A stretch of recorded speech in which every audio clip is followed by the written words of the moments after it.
Hello, Suzanne Verdelis. I understand that you are a teacher at West Portal Elementary School in San Francisco. And I'm just here to interview you and ask you a few questions. Is this all right with you? Yeah, I give permission for this to be on YouTube. Yes. All right. My first question I have for you is, what education did you need to become an elementary school teacher? You need a BA, and then completing, I don't remember exactly how many units it was of elementary education classes, and then you get which is about a 1.5-year program generally, and then you get a credential to teach K to 12 in one classroom, multiple grades in one classroom. Okay. And what are some of the challenges you come across It's while a teaching? really hard job. Takes many, many hours over your school day. And you're a second grade teacher, right? Second grade teacher. I get the kids in second grade and keep them for third. The third grade year starts a little easier because the kids have already sort of know your routine. What are the challenges? The students come with vastly varied needs. So if you think you're going to just sit down and teach page 21 today and 22 tomorrow, you would not be at all effective. You have to tailor everything to the kids you have, and I think it's important that you keep them engaged. Okay. The challenges are there ever reduced resources. So less and less help, less and less supplementary or extra teachers that can help with language learners or special ed issues. So there's much less resources and much higher expectation and more difficult educational challenges that the kids come with. Okay. And what are some of the rewards? It's a pretty great job. It's never boring. The kids are endlessly sort of entertaining at this age and accepting. So if you provide them with a challenging and interesting program, they will do their best to stick with you and be respectful. I mean, they do their best. And you teach second grade, right? Yeah. I mean, the younger kids, they're just like, if you are fair and respectful to them, they really will do their best to accomplish what you set out for them. So it's very rewarding. And did you find that my community service was helpful in your classroom in particular? So helpful, because actually you were very good at it.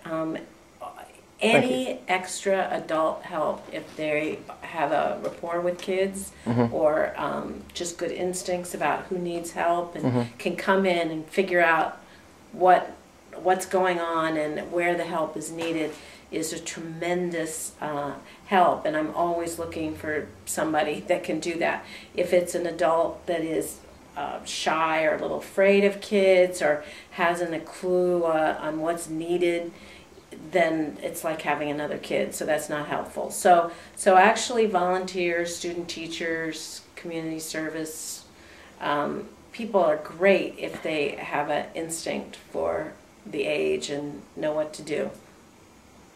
Thank you. Sorry.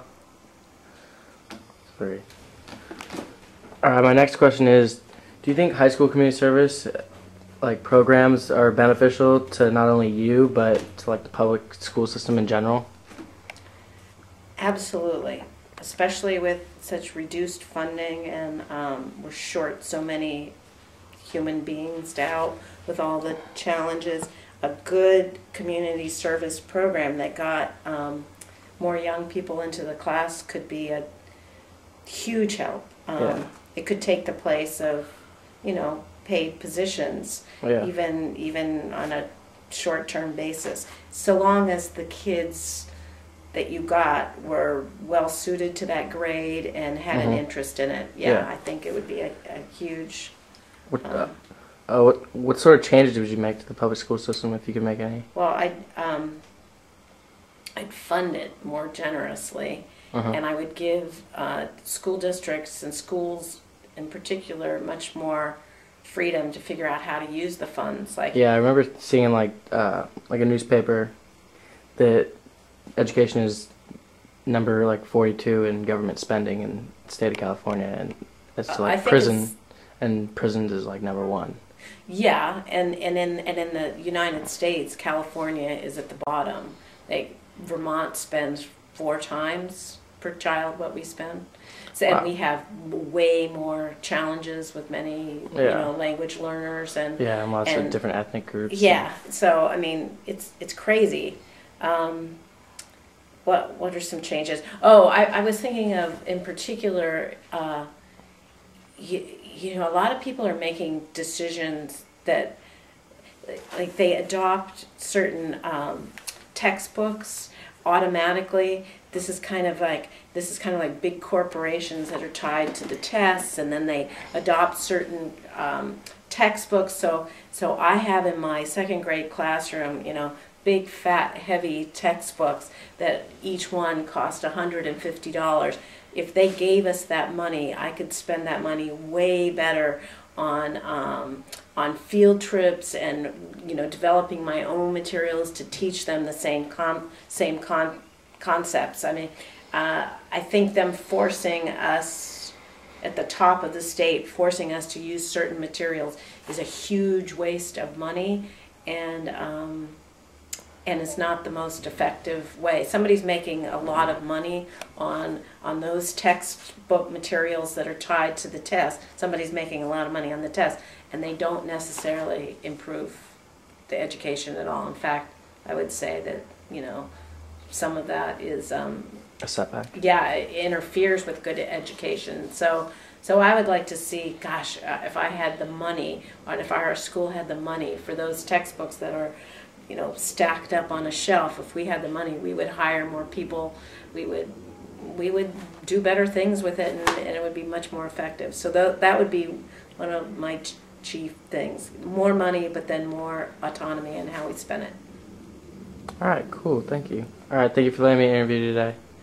It was a good time. That's and it. I had a great time doing community service. I would definitely recommend it to high school kids to do.